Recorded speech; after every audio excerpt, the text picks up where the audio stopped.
రాకాలోకంకి స్వాగతం. ఈ కంటెంట్ మీకు నచ్చినట్టయితే లైక్ చేయండి, మీ బంధుమిత్రులకు షేర్ చేయండి. ఇప్పటివరకు సబ్స్క్రైబ్ చేసుకోకపోతే సబ్స్క్రైబ్ బటన్ని నొక్కండి, అదేవిధంగా బెల్ ఐకాన్ని కూడా నొక్కండి.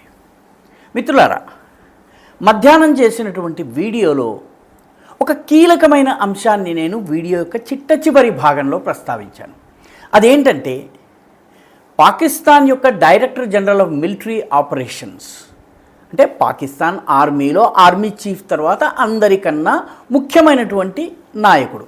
ఆయన భారతదేశానికి చెందినటువంటి డైరెక్టర్ జనరల్ ఆఫ్ మిలిటరీ ఆపరేషన్స్తో మాట్లాడారు. ఆయన కాంటాక్ట్ అయ్యారు, ఒక సమావేశం పెట్టాలని కోరుకున్నారు. దీనికి సంబంధించిన వార్త చెప్పడం జరిగింది. దీని ప్రాధాన్యం ఏమిటి? దీని ప్రాధాన్యం ఏంటంటే, ఒక director general of military operations ఒక యుద్ధ సమయంలో లేదా ఘర్షణ సమయంలో ఇంకో director general of military operations, ప్రత్యర్థి డైరెక్టర్ జనరల్ ఆఫ్ మిలిటరీ ఆపరేషన్తో మాట్లాడుతున్నాడంటే చేతులు ఎత్తేసినట్టు, తెల్ల జెండా ఊపినట్టు. అప్పటికది అన్కన్ఫర్మ్డ్ వార్తగానే చెప్పాను, అధికారికంగా ప్రకటన రాలేదని చెప్పాను. అయితే 3-3:30 ప్రాంతంలో ఆయన కాంటాక్ట్ అయినట్టుగా అధికారికంగా వార్తలు వచ్చినాయి. ఆ తరువాత ఇరు దేశాలు, ముఖ్యంగా పాకిస్తాన్ 2 చేతులు ఎత్తేసింది. ఇక నేను యుద్ధం చేయలేను అన్నటువంటిది. ఎందుకంటే పాకిస్తాన్ భారతదేశపు రియాక్షన్ ఇంత గట్టిగా ఉంటుందని ఊహించలేదు. అందుకని పాకిస్తాన్ చేతులు ఎత్తేసింది. అయితే యుద్ధ నియమాల, అంతర్జాతీయ యుద్ధ నియమాల ప్రకారం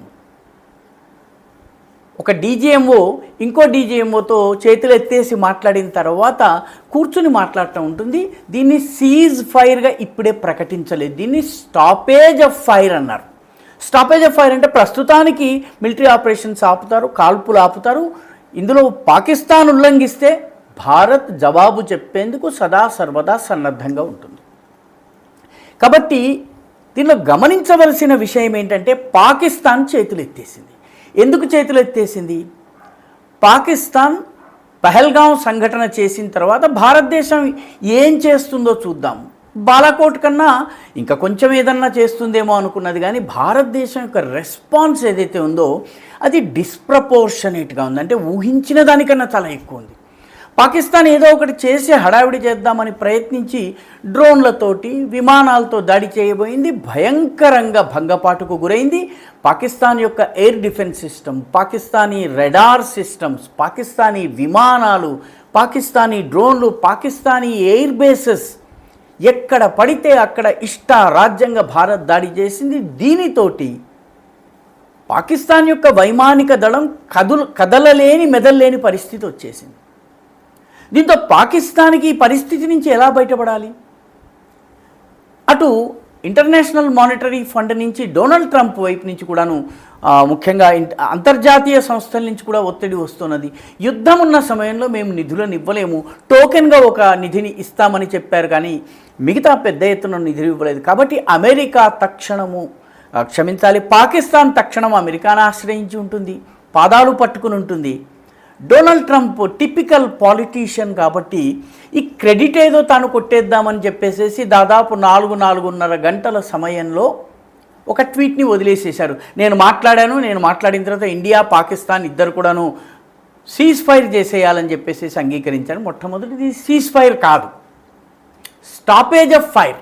సీజ్ ఫైర్ అనేది ఒప్పందం తరువాత సీజ్ ఫైర్ వైలేషన్ చేస్తే ఏమేమి ప్రొసీజర్స్ ఉంటాయి, దేన్ని సీజ్ ఫైర్ వైలేషన్గా మనము పరిగణించాలి, దీనికి ఏ రకాల యాక్షన్స్ ఉండాలి, ఇటువంటి స్టాండర్డ్ ఆపరేటింగ్ ప్రొసీజర్స్ అంతా ఇరు దేశాల మిలిటరీ ఉన్నతాధికారులు కలిసి కూర్చుని నిర్ధారించుకునేది.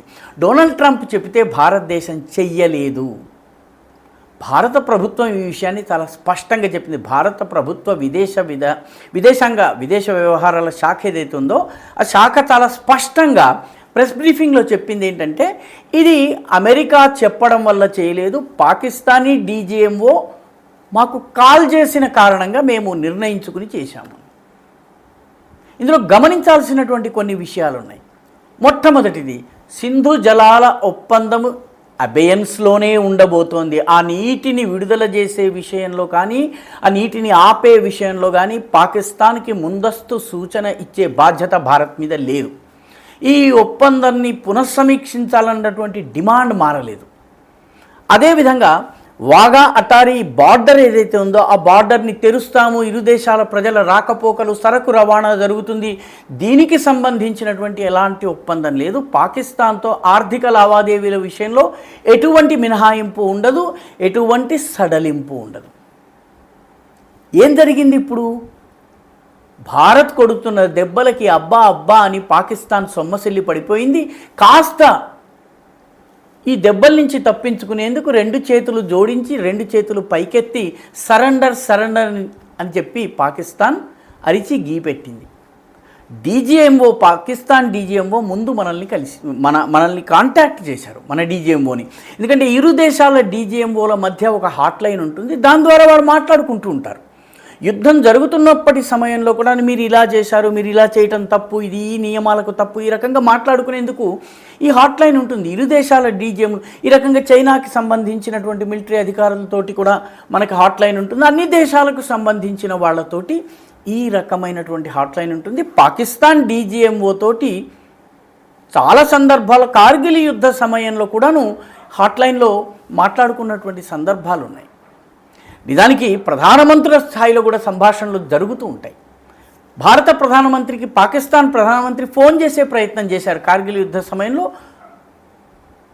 వాజ్పేయి ఆ ఫోన్ కాల్ని తీసుకోవడానికి నిరాకరించారు. కాబట్టి ఈ రకమైనటువంటి ఇంటర్నల్ మెకానిజమ్స్ కొన్ని ఉంటాయి. అందులో భాగంగా ఈ డీజీఎంఓ మనల్ని కాంటాక్ట్ చేశారు. దీనికి కారణం ఏంటంటే పాకిస్తాన్ యొక్క వైమానిక దళం పూర్తిగా కుప్పకూలిపోయింది. పాకిస్తాన్కి అర్థమైంది ఏంటంటే అబద్ధాల ప్రచారము, అసత్యాల ప్రచారం ద్వారా ఏమీ సాధించలేము. అందుకే స్టాపేజ్ ఆఫ్ ఫైర్ని చేస్తున్న సందర్భంలో మన వైమానిక దళం కానీ, మన పదాతి దళం కానీ, మన ల్యాండ్ ఆర్మీ కానీ వాళ్ళు ఇచ్చినటువంటి ప్రెస్ బ్రీఫింగ్లో పాకిస్తాన్ చెప్పినటువంటి అబద్ధాలు ఏమిటి? ఇది జరిగిందని చెప్పింది, మన S-400 సిస్టము మొత్తం కూడా కొలాప్స్ అయిందని చెప్పి పాకిస్తాన్ చెప్పింది, అది అబద్ధము. శ్రీనగర్, ఉధంపూర్, డోడా, అదేవిధంగా మిగతా జమ్మూ ఈ ప్రాంతాల్లో ఉన్నటువంటి మన వైమానిక దళ ఆస్తులు విధ్వంసమయ్యాయన్నది అదంతా అబద్ధము. ఇవన్నీ కూడాను పూర్తి ఆధారాలతో భారత ప్రభుత్వము, దాని ప్రతినిధులుగా మన సైన్యానికి చెందినటువంటి వాళ్ళు చెప్పడం జరిగింది. కాబట్టి ఇప్పుడు జరిగింది ఏమిటి? పాకిస్తాన్ శరణుదొచ్చింది. ఇందులో అమెరికా ప్రమేయం లేదు. డొనాల్డ్ ట్రంప్ అమెరికాలో క్రెడిట్ కొట్టేయచ్చుగాక, ఎందుకంటే ఆయన అప్రూవల్ రేటింగ్స్ పడిపోతున్నాయి కాబట్టి ఆయన అమెరికాలో అప్రూవల్ రేటింగ్స్ కోసం పాకులాడవచ్చుగాక, భారత విదేశాంగ శాఖ అమెరికా ప్రమేయం లేదు అని చెప్పింది. ఎందుకంటే మనం అసలు కశ్మీర్కు సంబంధించిన భారత పాక్ వ్యవహారాలలో 1971 తర్వాత మూడవ పక్షం ప్రమేయమే లేదు. ఇదే సిమ్లా ఒప్పందం. సిమ్లా ఒప్పందాన్ని పాకిస్తాన్ కాలరాచింది. మనం సిమ్లా ఒప్పందాన్ని ఈరోజు కూడా గౌరవిస్తూనే ఉంది మన ప్రభుత్వము, మన వ్యవస్థ. పర్యవసానంగా డొనాల్డ్ ట్రంప్కి ఇందులో పాత్ర లేదు, ఆయన క్రెడిట్ చెప్పుకోవచ్చును.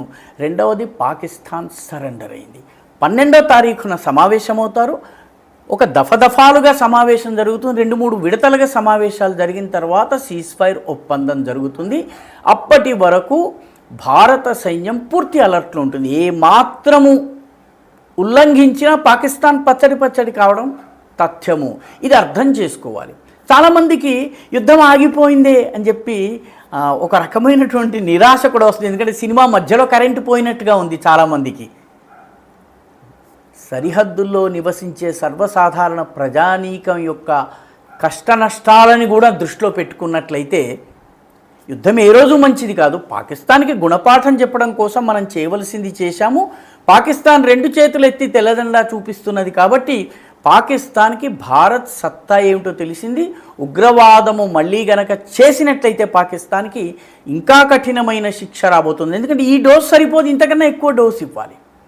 కాబట్టి పాకిస్తాన్ నా అంచనా కరెక్ట్ అయితే, అంచనా మాత్రమే, నాకు రక్షణ రంగంలో నేను పెద్ద నిపుణునేం కాదు, పాకిస్తాన్ 15-20 రోజుల్లో మళ్ళీ ఏదో ఒక దుస్సాహసానికి పాల్పడే అవకాశం ఉంది. మళ్ళీ చెంపలు వాయగొట్టించుకునేటటువంటి పరిస్థితి రావచ్చును. ఈసారి జరిగితే భారతదేశానికి మోరల్ హై గ్రౌండ్ ఉంటుంది, దాంతో దాడి చేసే అవకాశం ఉంటుంది. కాబట్టి ఇప్పుడు ప్రభుత్వం తీసుకున్నటువంటి నిర్ణయము మోడీ యొక్క స్ట్రాంగ్ డిసిషన్. మోదీ ప్రభుత్వం తీసుకున్నటువంటి దృఢమైన నిర్ణయం. ఈ నిర్ణయం వెనుక డిఫెన్స్కి కేటాయింపులు, ఇండిజినస్ ప్రొడక్షన్ ఆఫ్ వెపనరీ, ఆ తరువాత మన సైన్యము పాకిస్తాన్కి సంబంధించిన అద్భుతమైనటువంటి ఇంటెలిజెన్స్ని గ్యాదర్ చేసి పిన్ పాయింటెడ్ అటాక్స్ చేయటము, దౌత్యపరంగా పాకిస్తాన్ని ఒంటరి చేయడము, పాకిస్తాన్ పక్షాన మాట్లాడేందుకు ఎవరూ రాకపోవడము, చైనా వెపన్స్ మొత్తము అట్టముక్కలు మాత్రమే అని నిరూపించటము, ఇవన్నీ కూడా భారత్ ఈ 4-5 రోజుల్లో ప్రపంచానికి చూపించేసింది. అంతేకాదు మన పొరుగున ఉన్న బంగ్లాదేశ్ కూడా ఈ పాకిస్తాన్ని పచ్చడి చేస్తుంటే ఒక ప్రకటనను జారీ చేసింది. బంగ్లాదేశ్లో ఉన్నటువంటి హిందువులను కాపాడేందుకు ప్రత్యేకమైనటువంటి వ్యవస్థ చేయాలని చెప్పి అక్కడ అధికారులకు ఆదేశాలు వెళ్ళాయి. ఎందుకంటే వాళ్ళకి అర్థమైంది అక్కడ జరిగింది ఇక్కడ జరగవచ్చు, అక్కడ ఆపిన నీళ్ళని ఇక్కడ ఆపవచ్చు. కాబట్టి వాళ్ళు వాని కొడితే వీడు లైన్లోకి వచ్చాడు. మొత్తం మీద ప్రస్తుతం ఏదైతే స్టాపేజ్ ఆఫ్ ఫైర్ జరిగిందో ఇది ఎన్ని రకాలుగా ఏ రకంగా చూసినా కూడా చాలా మంచి నిర్ణయంగా మనము భావించవచ్చు. ఈ వీడియో మీకు నచ్చినట్టయితే లైక్ చేయండి, షేర్ చేయండి, ఈ ఛానల్కు సబ్స్క్రైబ్ చేయండి. మీ అభిప్రాయాన్ని కమెంట్ల రూపంలో తప్పనిసరిగా పంపించండి.